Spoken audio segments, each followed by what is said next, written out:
What if our universe isn't just a bunch of empty space with stars and planets scattered around? What if it's actually a ridiculously sophisticated computational system? Like one giant cosmic computer running a single incredible program. Okay, let's get right into it because we're about to unpack a pretty wild new blueprint for reality called informational ledger theory. It's a massive question, right? I mean, physicists and philosophers have been tossing this idea around for ages. But this theory, it takes things to a whole new level. It suggests that the answer isn't just some neat metaphor. It might be the literal architecture of everything that exists. So, what exactly is informational ledger theory, or ILT for short? Well, the main idea is that physical reality, the chair you're sitting on, the air you're breathing, is the final, stable output of a constant, self-correcting computational process happening at a much deeper level. Kind of like a universal blockchain, where every single event gets finalized and logged into the permanent record of space-time. To really get our heads around this, we're going to follow the theory's most powerful story, the universe's startup process. Yeah, you heard that right. We're going to treat the Big Bang not as some chaotic explosion, but as the moment the universe was switched on and started its cosmic boot sequence. And here's our roadmap for that sequence. First, the basic rules of the game get set. Then, space-time itself is created. After that, a kind of structural template is loaded in, and finally, an operating system boots up to manage the whole thing and create the reality we actually experience. So, step 1. Before time is even a thing, the system runs what you could call a BIOS check. This is the hypervisor. Its job is to lock in the fundamental constants, the speed of light, gravity, Planck's constant. These are the hard-coded rules of physics. It sets these limits so the system can't just get stuck in an infinite calculation, which is a classic problem in computing. This is where the absolute non-negotiable laws of the universe are laid down. Okay, this is where it gets really interesting, because it completely reframes the Big Bang. Forget the classic image of a massive, chaotic explosion. ILT says the Big Bang was more like the first transaction being confirmed on this cosmic ledger, the Genesis block, to borrow a term from crypto. It was the moment where all the fuzzy quantum possibilities had to collapse into one single initial state, and in doing so, created the very ledger we now call spacetime. So the system is up and running. Spacetime exists, but how does all the structure we see, like entire galaxies, actually form? Well, the next phase of this boot sequence involves loading pre-existing information to build things efficiently. And this leads us to one of the biggest mysteries in all of physics. And ILT has this, unbelievably direct answer to the whole dark matter problem. It suggests that dark matter isn't some weird exotic particle we haven't found yet. Nope, it's informational scaffolding.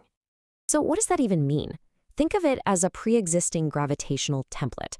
It's like the hidden directory structure on a computer's hard drive, or the faint pencil outlines of a story just waiting to be filled in with ink.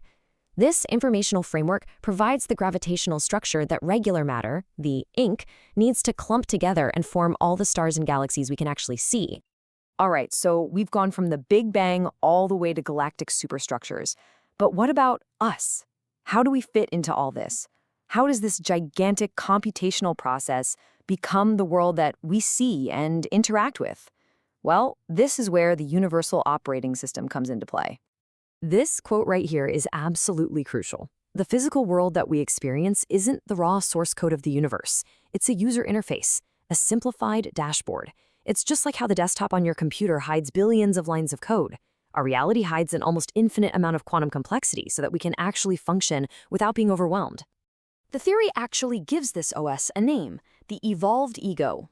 And its number one job is to create a stable, predictable, and consistent experience for observers. That's us. It takes all the chaos of quantum possibilities and collapses them down into a single, coherent timeline. It's constantly working to minimize shock, or what the theory calls informational surprise. And now we get to the part that is, frankly, the most mind-bending. Because according to this theory, you aren't just a passive user of this operating system. Oh no, you are an active participant. You are constantly helping the system to learn, to grow, and to update itself. So our interaction with reality basically runs in two modes. First, there's inference. This is our fast, automatic, unconscious state, like when you catch a ball without even thinking about it.